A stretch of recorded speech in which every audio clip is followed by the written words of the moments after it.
He's never admitted guilt yet either.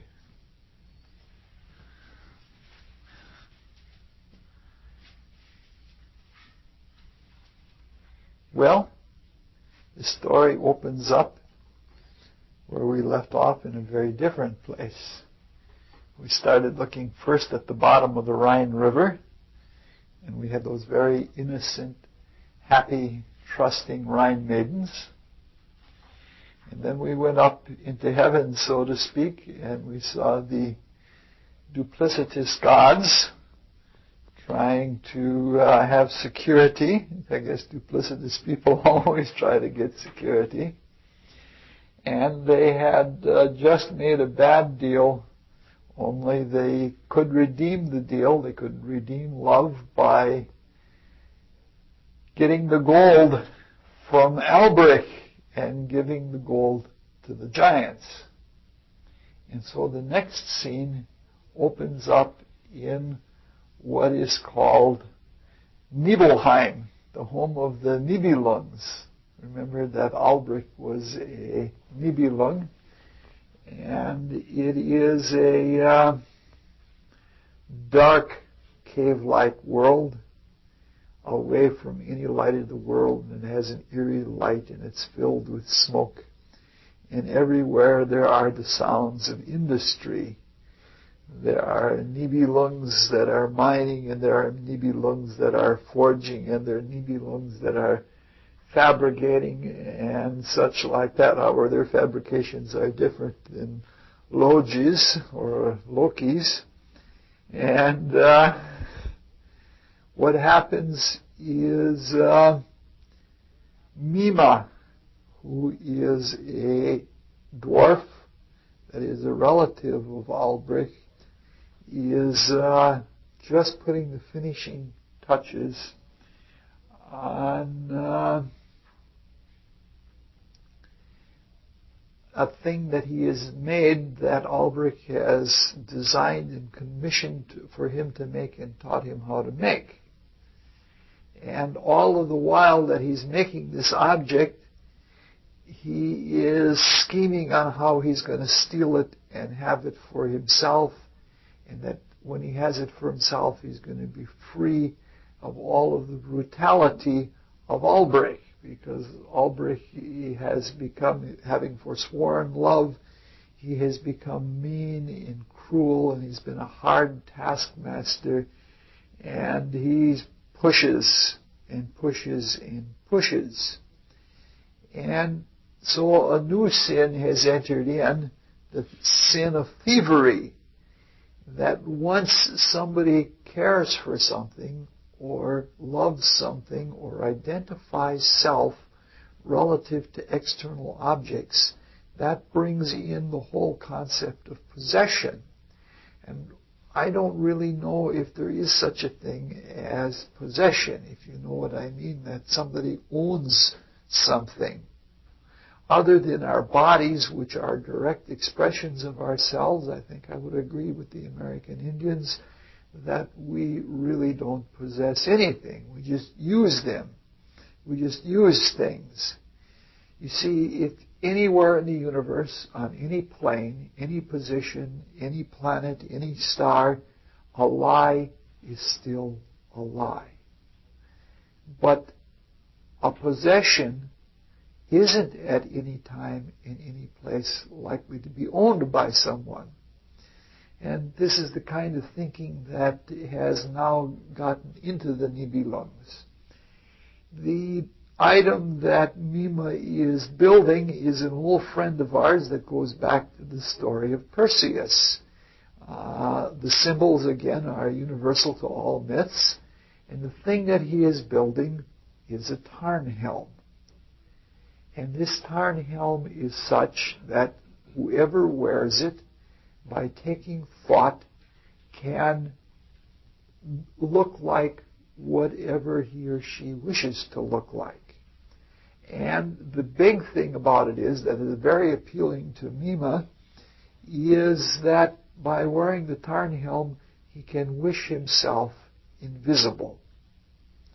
And that's a really interesting concept, because invisibility is a two-way street.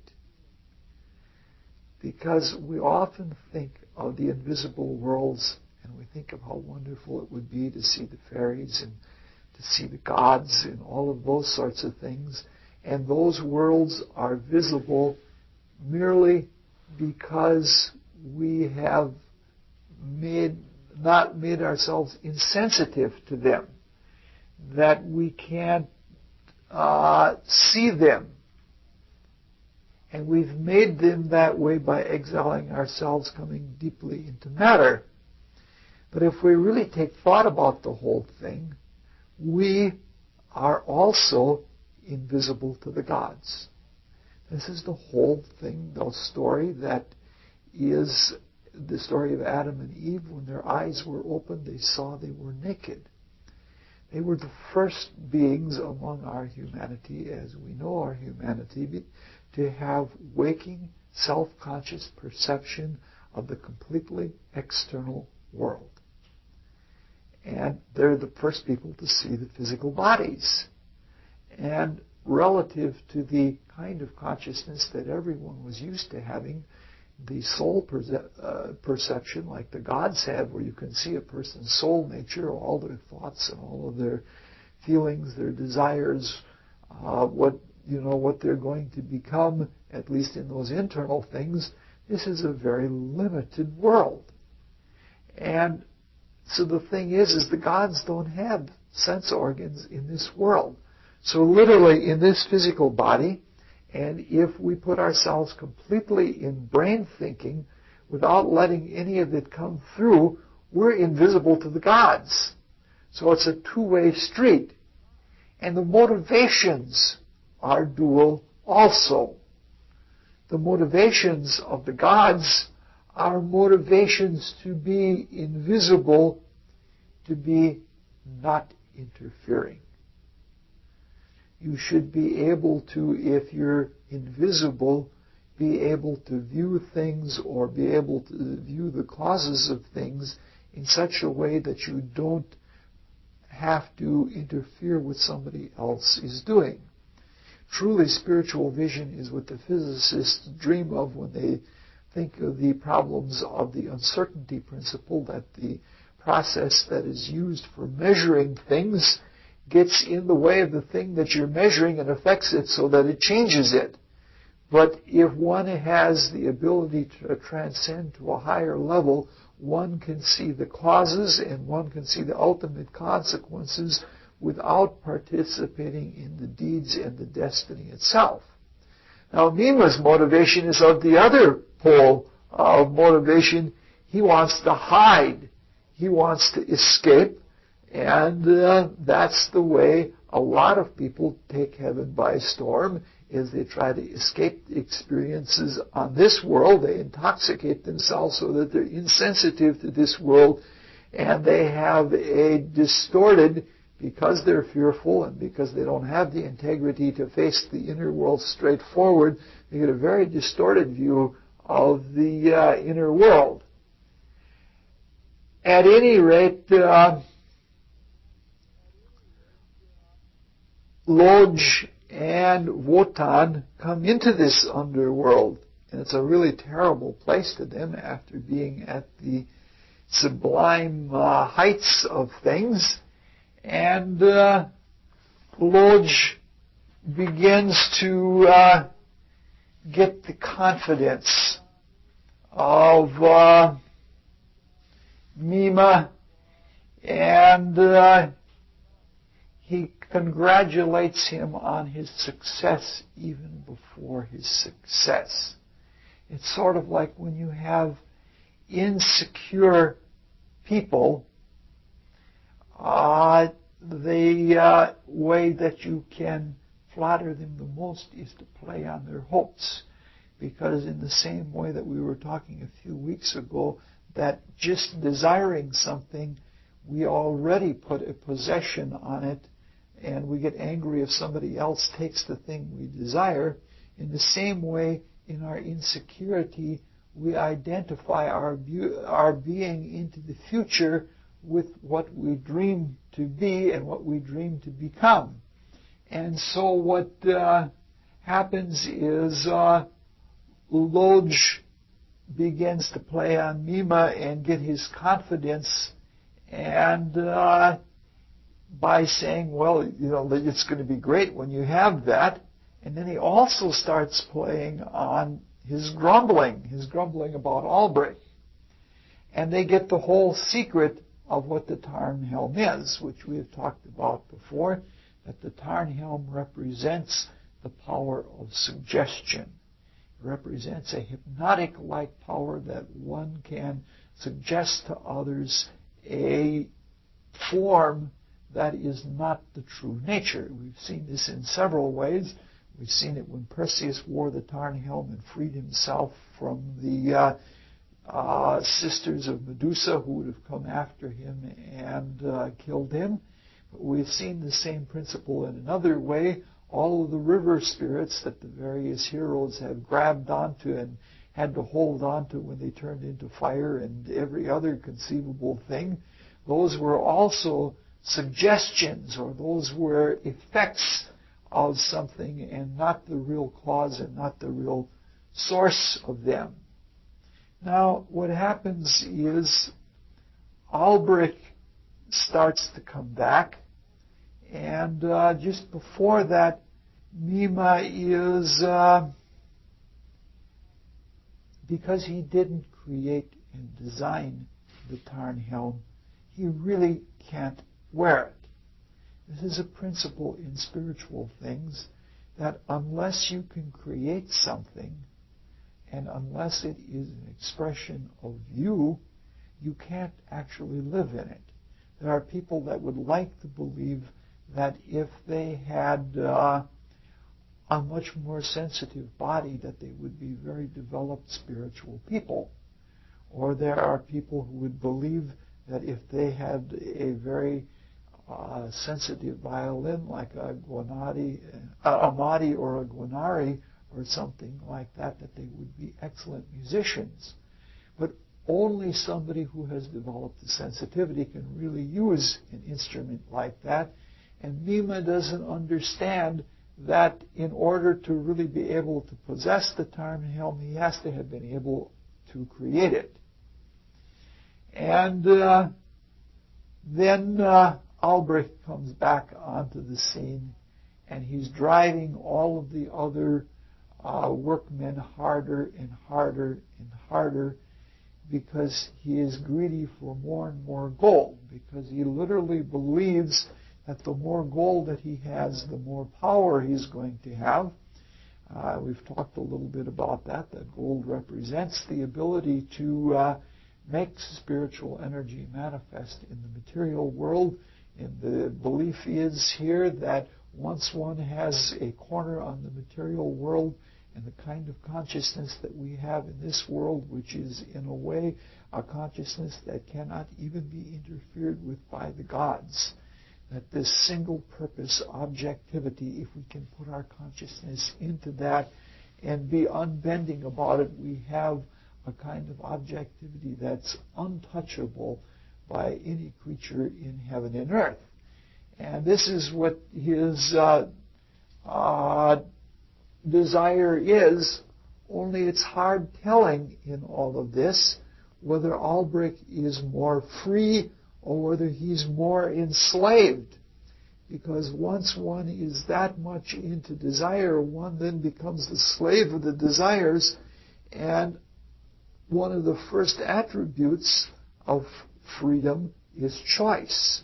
And if you no longer have the freedom to choose, if desire automatically makes a choice, your choices for you in life, if there's a choice between wealth and the opportunity to do something beneficial to people, and you're locked into the greed for wealth, you don't even consider the other opportunity. You don't even know that the other opportunities are there.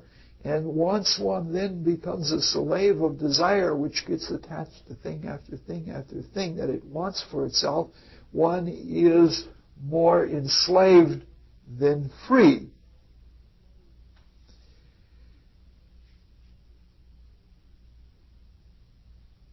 Lodge then begins to work on Albrecht. And he works several ploys on him. He calls to remembrance the times that he has helped Albrecht, and he plays on the wealth of Albrecht, saying how powerful he is. Albrecht, because he's still that same insecure little dwarf that represents the early stage of humanity, because he's that insecure, he projects the compliments as envy. He projects his own insecurity, and he thinks to himself that the gods are envious of him and that they're weak. And then Lodge begins to continue to work on him, and Albrecht starts talking and he begins to brag. The more Lodge works on him and compliments him for what he has done, the more he begins to brag about the wealth of his gold. And already, once you're bragging and making something untrue or unnecessary, you see, vanity is always unnecessary. If he had just mined all of that gold and made all of the power that he could out of the gold, that would have been all right. But if he has to talk about it and brag about it, that's unnecessary. So when you do that, when you do something unnecessary, you're leaving large gaps and your accomplishments aren't real accomplishments. Or only you partially lose them or temporarily lose them. Because clearly, if he is doing all of this work, if he is mastering the world, and if he is mastering the highest element of the world, gold, which represents the transition from the physical to the inner worlds, truly he has, in spite of all of his selfishness, developed some soul power. But in his insecurity and in his vanity, he still doesn't know that. This is what is true of all of us, that we're going through all kinds of experiences that we're being led into by base motivations, and we're working very hard and we're getting good things out of them. If you think about a robber who is casing a joint, he's practicing observation, and in some ways he may be practicing observation and discrimination much more astutely than a spiritual student, because his life in or out of prison may depend on how well he's doing. And so there is a gathering of gold by Albrecht, even though he doesn't know that he has it or doesn't know what he has there, all in all. As things go, Lodge keeps leading him on, and he keeps bragging more and more and more, and pretty soon he impudently starts saying, I have my designs on Valhalla, your castle which is impregnable to anything supposedly is eventually going to be mine.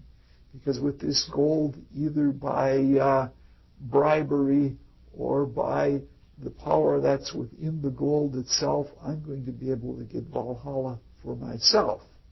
And having made this great big braggadocious claim, Lodge has him just where he wants him. And he says the old thing that is always the bane for bullshitters. He says, put up or shut up. He tells him, show me what you can do. And then he says, yeah, so what happens is Albrecht takes the Tarnhelm away from Mima and he puts it on his head, and he becomes a huge big serpent. And at that, Wotan and Lodge, Wotan taking the cue from Lodge, both shrink in terror continuing the setup of the whole thing, and they've got him now thoroughly hooked. And then he turns back into himself as Albrecht again to laugh at all of his powers and how he already has the gods quivering at him. And then the moment is there. And Lodge says, all right, I can see how you can be something very big. How can you be something little insignificant like a toad? And Mima falls for it. Albrecht falls for it, and he turns himself into a toad. And immediately, Lodge has his foot on him, and he's caught. And Wotan rips the helmet off of him, and they hold him, and they bind him up. And that's the end of that scene. When you've got to prove something, anytime a person has to prove or demonstrate their spiritual powers, that is automatically an act of vanity. That is automatically a place where one is just begging and crying for a downfall. Anybody who is truly spiritual rests in the divine and rests in a confidence in self. Phenomena come, but phenomena come only as a consequence of some fruitful purpose. Like no energies are wasted, especially the spiritual energies which are required to do such spectacular phenomena. And you know you're going to be lost as soon as you start doing that stuff. And that is exactly what has led to the downfall of Albrecht. And that's the end of that scene.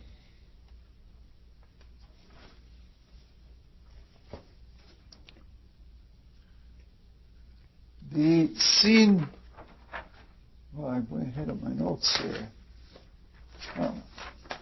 Oh, we're going to be really short tonight. My golly, because I'm not quite ready with all the Valkyries yet, so we'll be short. Or maybe as little as an hour.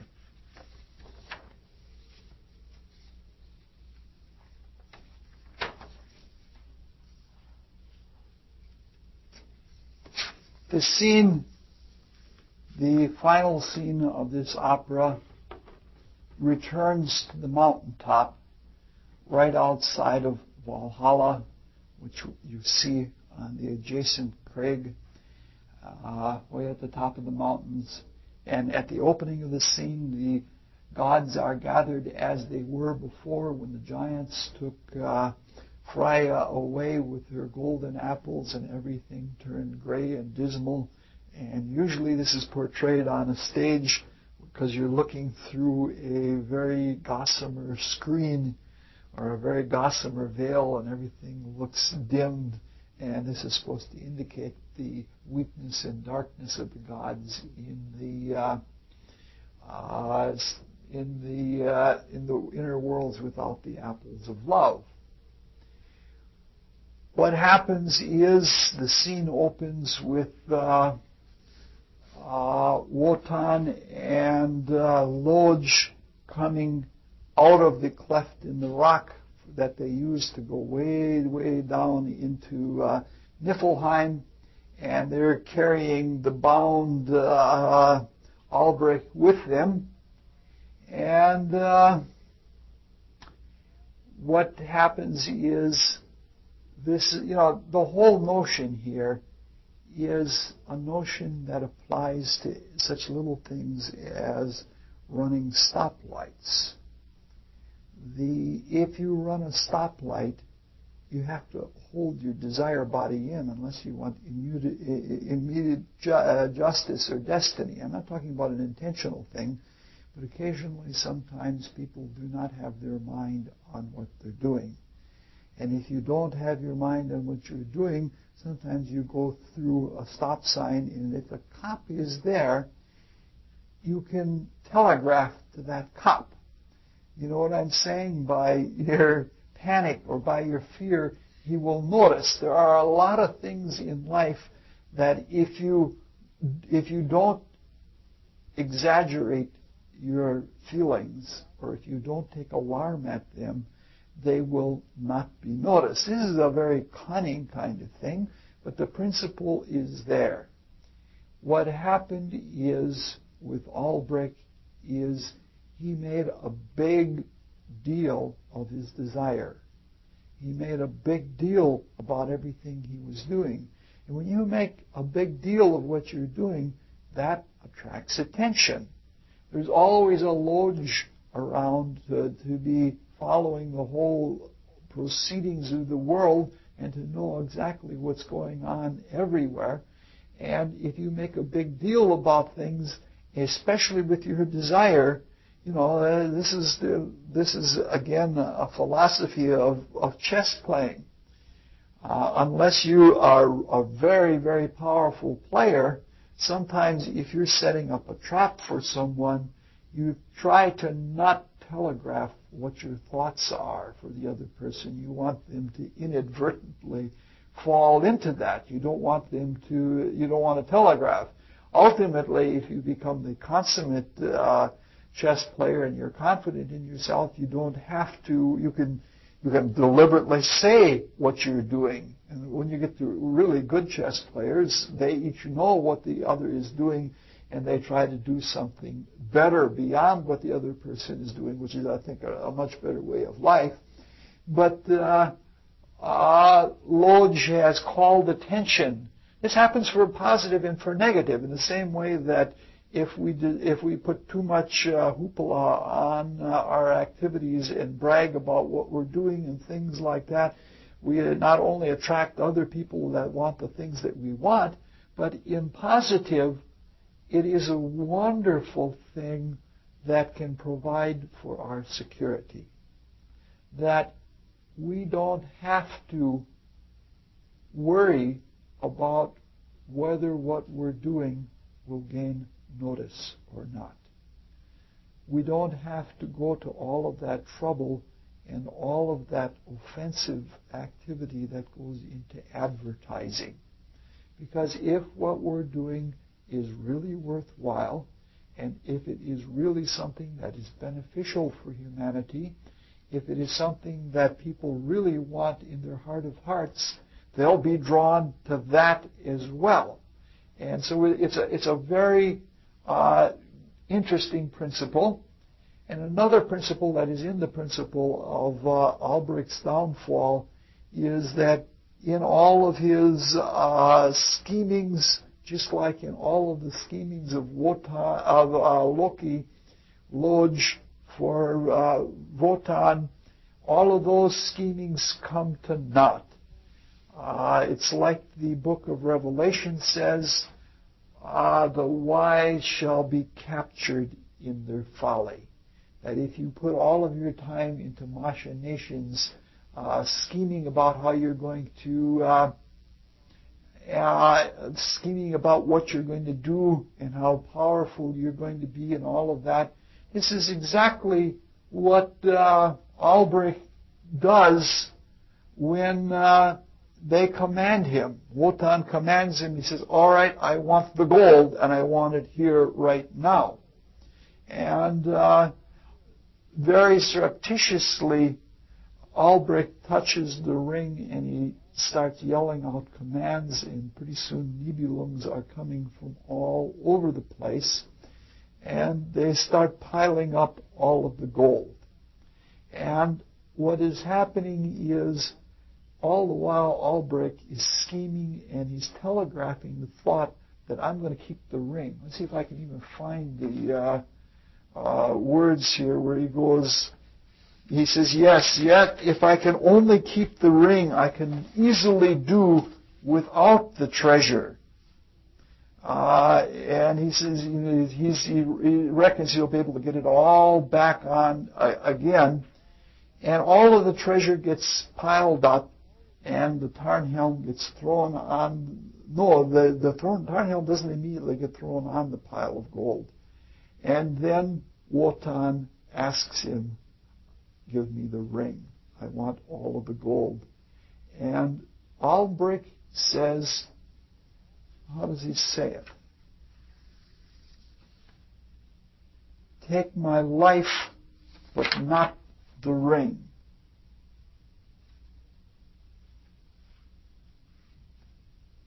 take my life, but not the ring. This is a very, very deep principle. I don't even know if I'm capable at this time to go into it. But once we have forged the ring of separative selfhood, that becomes our definition for the entire cosmos. And when we have that definition, there is inherent in that a selfishness, a self-conception, a self-conceit. That is extremely important because it is what gives us our point of view that we have to offer to the gods and that we have for a self-identity. But as long as we cling to that view, we cannot ultimately appreciate it. This again is another facet of the problem of self.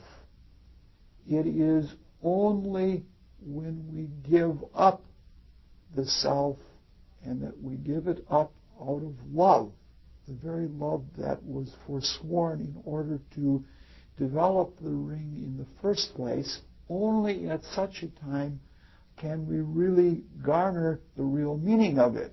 Because if you think about it, as long as you're within the ring, you're penned in the same way that Wotan would be penned in Valhalla. You would be impregnable and you would have yourself which no one could take away from you. And yourself, though it may extend to the entire ends of the universe, is still bounded by the ring. And in order to have freedom, in order to have the higher view of the ring, you have to step outside of the ring. That is to say, when you give up the ring, the objectivity of the ring is not lost, but then you see it from the viewpoint. It is transferred to the universal spirit that belongs to everyone, and the objectivity is maintained, and all of the selfishness and the subjectiveness and all of the small-mindedness is what is lost.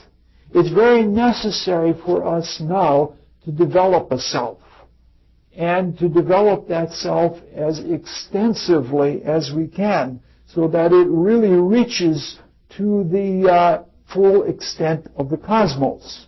But somewhere along the line, we have to be able to make the transition from looking at things from the viewpoint of self to looking at the viewpoint of others.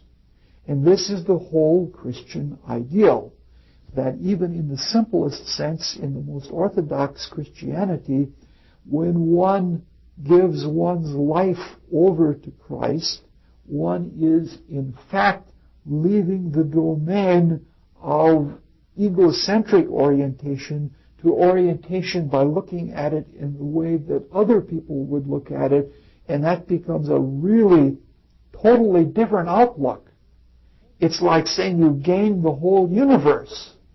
And you don't have to worry. Yourself is still there. You know what I'm trying to say? It's still a universal, it's still an immortal thing that you have created.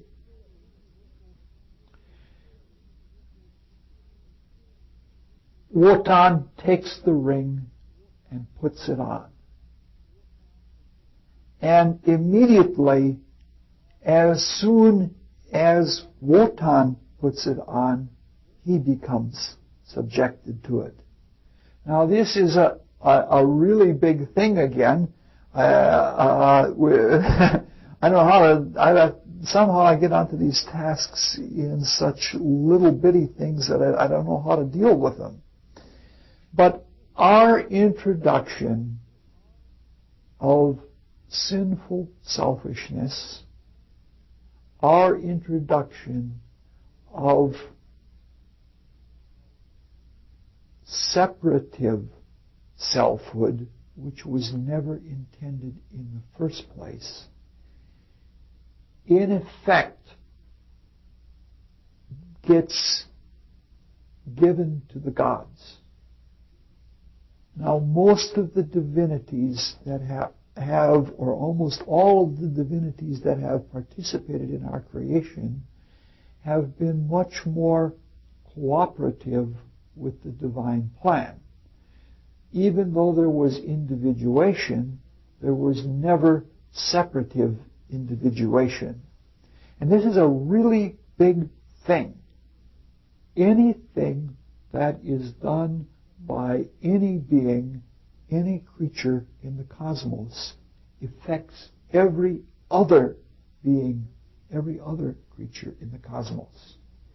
And when we took on the conception of separative selfhood involved with materialism and possession and single-pointedness and all of those things that came from our, that are now what are the totality of our consciousness, we transplanted that onto the gods. They aren't quite, because they never themselves sinned, and because they never themselves became completely disobedient, it isn't as if they have the same kind of objectivity that we have, or the same kind of insecure separation that we have, but they have the effects of it. Because literally, when we take our experience day by day, and give that over to the gods, whether we give it over every day or whether we give it over at the end of our lives, that is food for the gods, not only in experience, but in that very special kind of experience. So Wotan putting on the ring and taking on some of the characteristics of Albrecht in the inclinations toward selfishness is a really big statement in the story that we're telling, because what we have done, in a way, the people who say the gods or God is a creation of humans, they make that as an atheistic statement, and they say that our conceptions of God are as high as our conceptions of ourself or our abilities to conceive in ourself.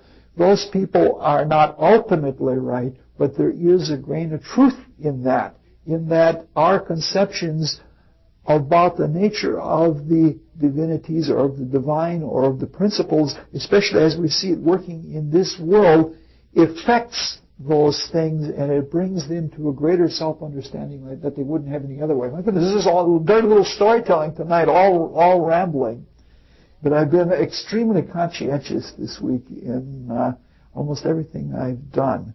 At work, I've been working very hard, and I've been working hard on my studies and doing reasonably well on my retrospection. And as a consequence, I get interested and excited about all of the biggies. What happens is that when the ring is taken away from Albrecht, Albrecht does something that is very common to humans, and it's another kind of inversion. Everything that comes into being through the Word. And Albrecht now has some of that creative power, and he uses it in the most venomous way possible, because his stamp is on that ring. His being is on that ring, and when it is taken from him, he pronounces a curse on it. Its gold gave me unmeasured power. Now its magic shall breed death for him who wears it. No joyful man shall have joy of it. Oh, no happy man shall its bright gleam smile. Care shall consume whoever possesses it, and whoever possesses it not envy shall gnaw. All shall lust after its possession, but none shall delight in its use. Its Lord shall guard it without profit, and yet shall attract his destroyer to him. Predestined to die, let fear fetter the craven while he lives. Let the Lord of the ring waste away as the slave of the ring. The curse goes on. Wagner is not small about his use of words, being very Gemini, Sun and Ascendant both. He pronounced a real curse. His curses are almost as good as Shakespeare's curses are. But it is the ultimate. You see, the first sin was the sin of using sex for pleasure.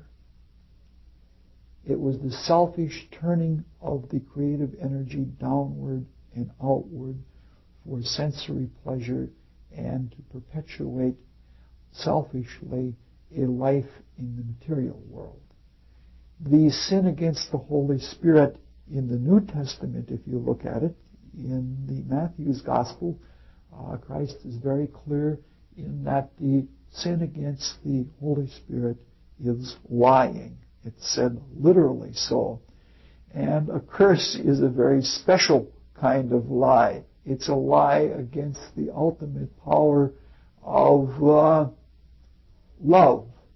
And what this does is it's a very spiteful thing. It's a triple cross. What happens that everybody gets hurt by what he does, but it ultimately will turn out for everything for the positive. We should get on with the story, otherwise this will end up being long. The giants at this point come back and they bring Freya with them, and they say, here is Freya, you can have her back if we can have all of the gold. And so Freya gets set there, and they start stacking up the gold around her. And at first, Wotan holds back the Tarnhelm. And one of the giants says, I can still see the glint of her hair, is what he says. And it's beautiful how the poetry works into that. Because as we've seen before, the hair is like an offal, an excrement from the physical body. But the hair has always, especially golden hair, in fact there's even a constellation in the heavens called the Coma Berenices. And in every mystery school, and even most primitive pagan mysteries, locks of golden hair are part of the celebration, even if it's just a reference to it. And what they're talking about here is the soul body. What they're talking about is the ability to be invisible, as Apollonius of Tyana used to be invisible. He did it right in the court of Rome, when the emperor was saying to him, this is what I'm going to do to you. I'm going to do this and this and this. And Apollonius of Tyana says, you're going to do nothing to me. And he takes his robe and puts it around himself, and suddenly he's invisible. This is a historical event recorded by several historians of the time. And this means that in effect that he was affecting the ethers, and he was doing that through his soul body. And the ability to make oneself invisible is what the Tarnhelm represents.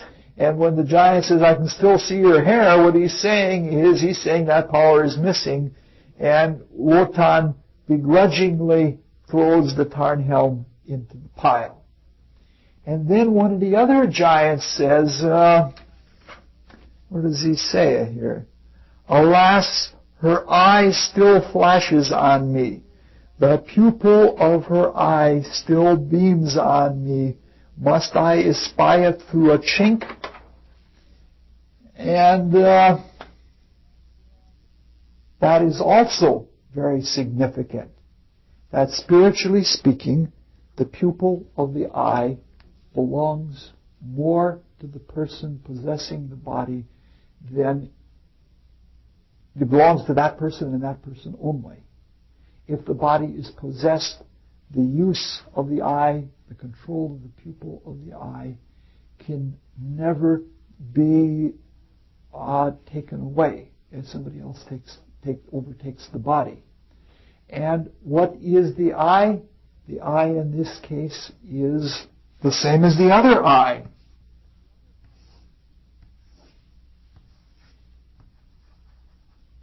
There it is, the symbol of the sun, the symbol of the self.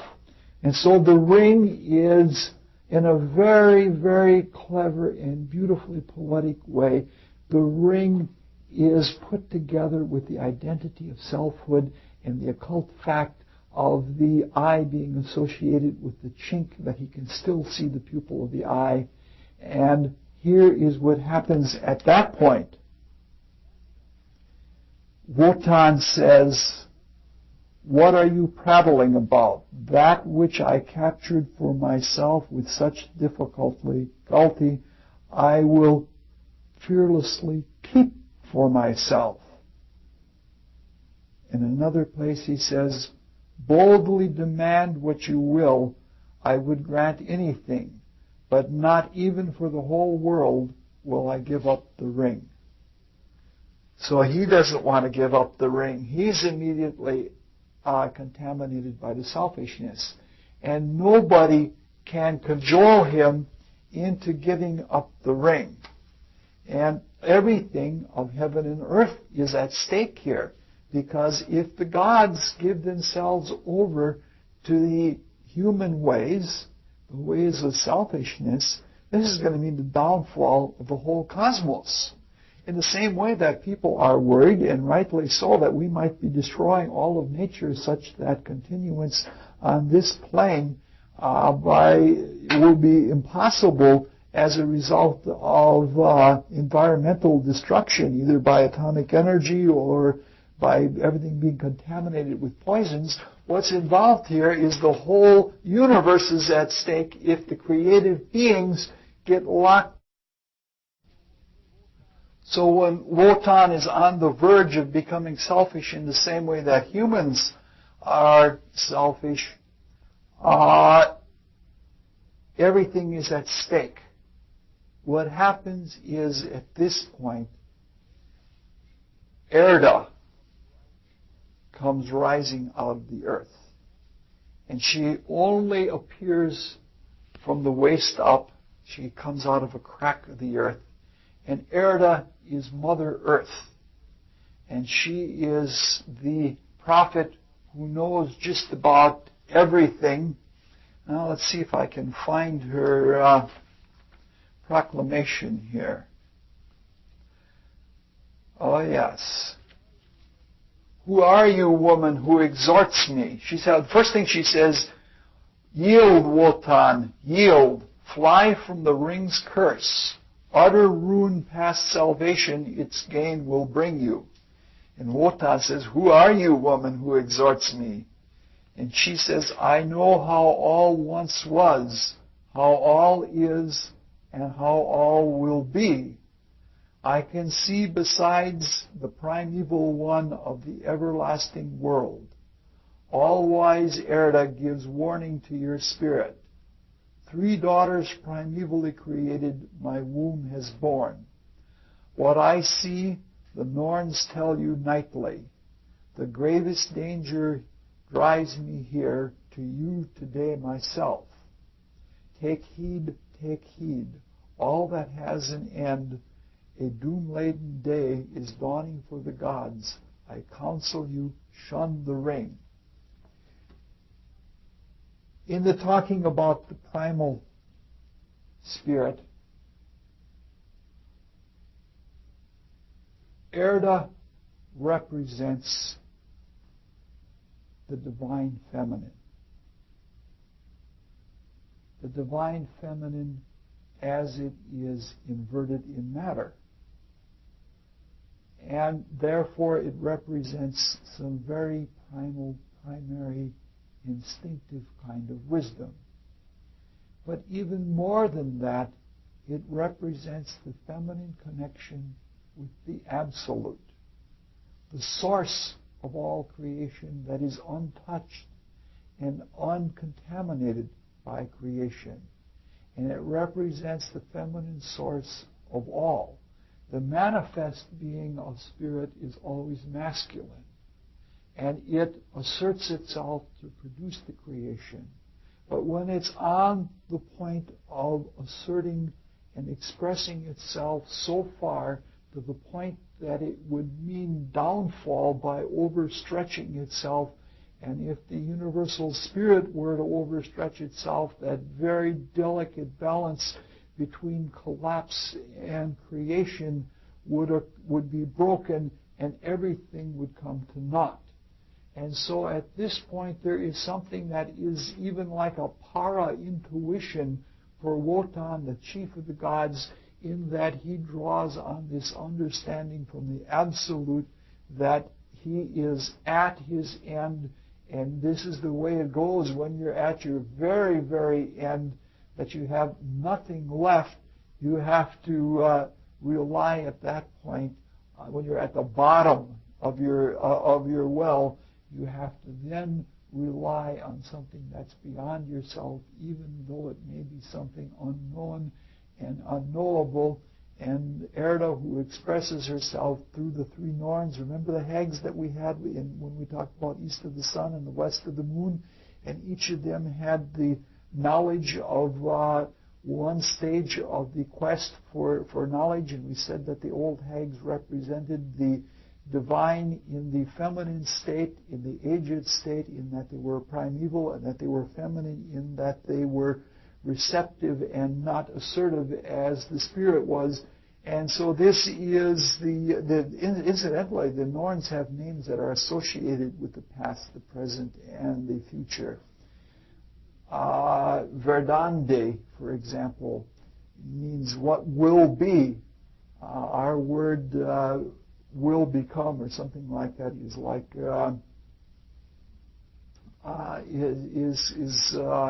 contained in her name. But Wotan at this point sees the light, and he accepts the prophecy of Erda, and he gives up the ring.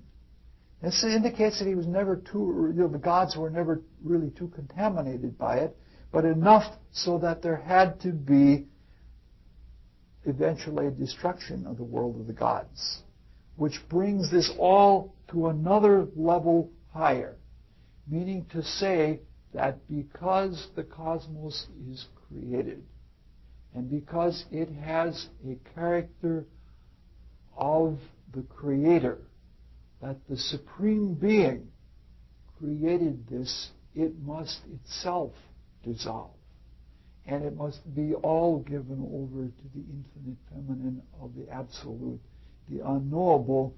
And what Wagner is hinting at here is that this whole very petty cycle, even as grand as we've been trying to look at it, is small compared to the notion that the whole concept of the self of the cosmos, the individuation of the cosmos within non-being, is subject to the same principle, only it's much less of a debacle for that than for us.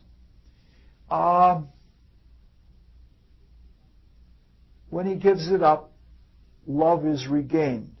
That is to say, Freya is regained. And the love comes back to the gods, and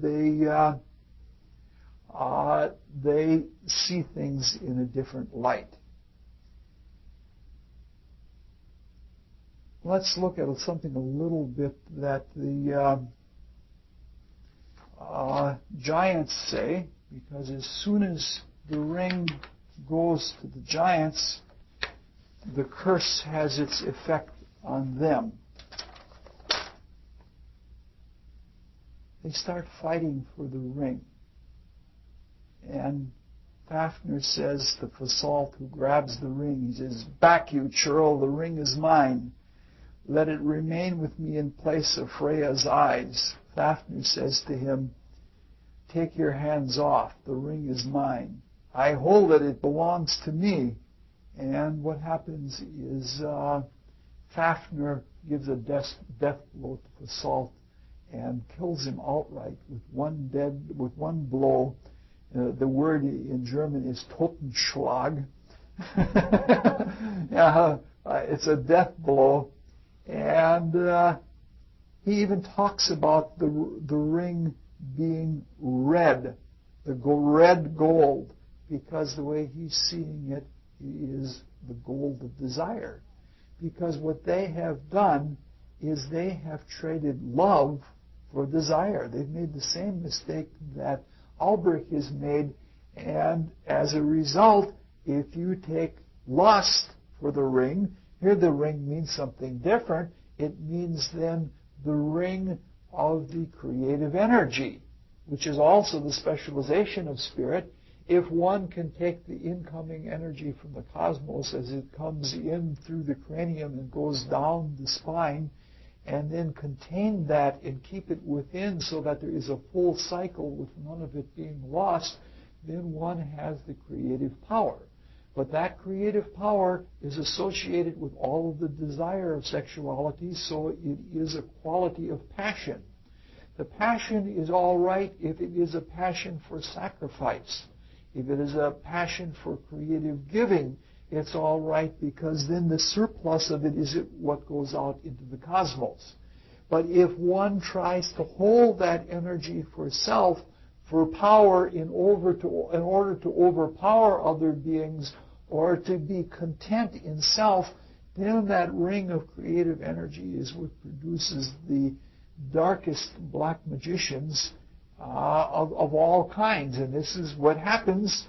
The first sin immediately leads to the second sin. The sin of Adam and Eve was the expression of the sexuality, but in this case, it is the holding selfishly of the lust for power. And the first sin leads to the second sin, which in the Old Testament was the sin of Cain, and that was the sin of murder. And it's now already happened with Fafnir. And then the gods can celebrate. And this is what Lodge says about it all. This is really beautiful because as much as Lodge has been described as this ultimate schemer, behind it all there really is a wisdom. And Lodge says, "What indeed can compare with your luck, Wotan? Winning the ring won you much," meaning Valhalla. "That it is now taken from you profits you still more. See your enemies kill each other on account of the gold you have given away." Exactly the thing that we were talking about earlier. There's profound spiritual wisdom in here that by taking on the ring of selfhood, and to some extent living for ourselves, living for number one, and taking care of ourselves, it has brought us, and it continues to bring us, this wonderful treasure. But when we give it up, and when we freely give it up, then we win the treasure of heaven. And it's such, the poetry that's in here, it's something worthwhile just sitting down with all the libretti and reading them and just pondering on what the words say and what they imply. Because I myself, I like reading pretty words. I like literature. But I love reading initiates. Because I am an individual that is very gullible. And in my gullibility, I give myself to whatever I do. And there are very few things that I can read at all, that I can give myself totally and know that I'm in the hands of someone that is truthful. You know what I mean? Some people have the whole idea that you've got to distrust everybody because everybody has a corner where they're trying to get you for something. And somehow, when there are initiates, great people like Plato and Pythagoras, there are people that you can trust because their whole life was founded on truth. And even if they made errors, those errors were innocent errors and not errors that tended towards something grossly selfish. And for me, it is such a relief to be able to, because I've been harmed by things that I've read and followed. It's such a relief to find somebody who's an initiate that you can read and that you can give yourself to And when you give yourself to it, the more you can give to yourself to it, the more you can get out of it. So I love reading that kind of poetry. But at any rate, the gods decide to celebrate. And what happens is this is still a world that is not the deepest of spiritual world, but Donner slams his hammer, there's thunder, and then lightning follows. And this is right in the instructions, and this is the stage instructions, and this is to show that in this world, in this world the lightning comes first and then the thunder. In the spiritual world, it's the other way around. The sound of the word comes first and then the light. And so everything is inverted. And so the stage instructions here would show a flash of lightning followed by Donner's thunder, show a very important spiritual principle. And it begins to rain.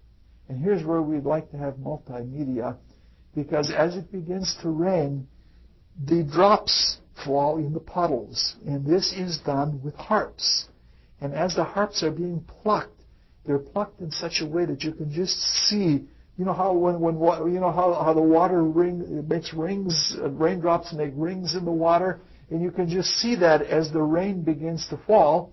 And as the rain begins to fall, a rainbow bridge forms across to the opposite crag where Valhalla is.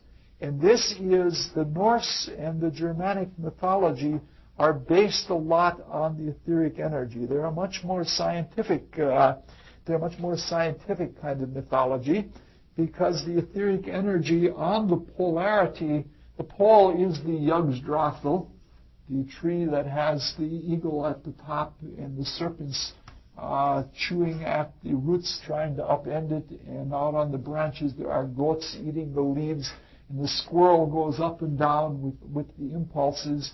And this represents a pole of positive and negative, just like in electricity. And when it gets charged by the lightning or when it gets charged by the sun, it puts off a whole rainbow.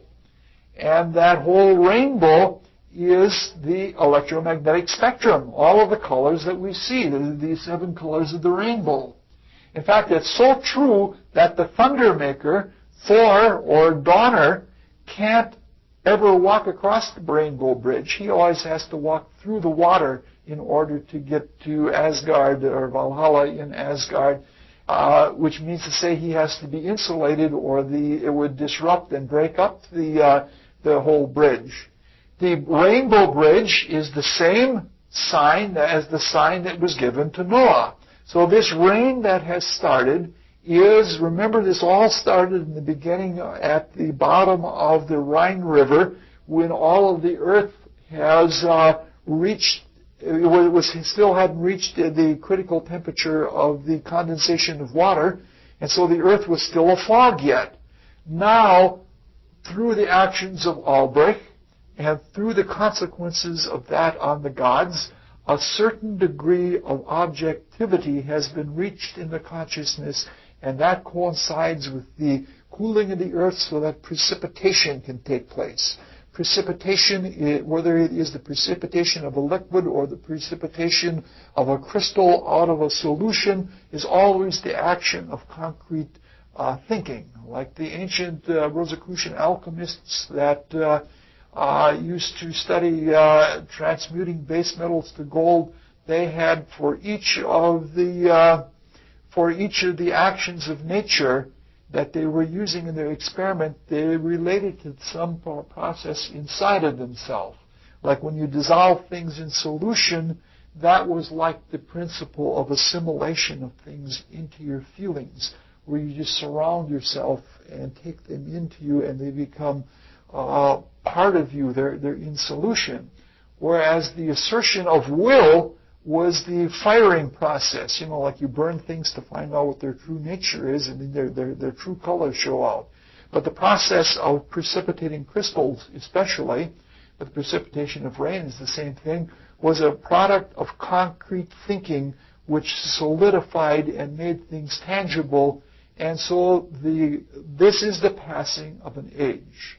This is the passing of an age from Atlantis into our time the time of the rainbow children, because there was no rainbow before. Now there was a rainbow, and so what happens is the gods walk across the rainbow bridge and enter the new heaven, and Alberich and the Nibelungs are now their descendants become the new children of Earth, and everything is changed, and this is the end of it all. And in the waters falling from the rain, you still hear the Rhine maidens singing the joys of gold, more gold, but their joys are still the innocent kind of gold, but the innocence is now all lost. And it's really going to be lost in the next opera, which is quite how would you say it? It's leeringly sensual and salacious and all of those sorts of things. And that's where we'll take up next time. We'll try to do the whole opera. I think I've got it in such a place that we can do it in one 90-minute talk. So next time we'll start with the Walküre, which is our times. And then finally we get to the hero Siegfried.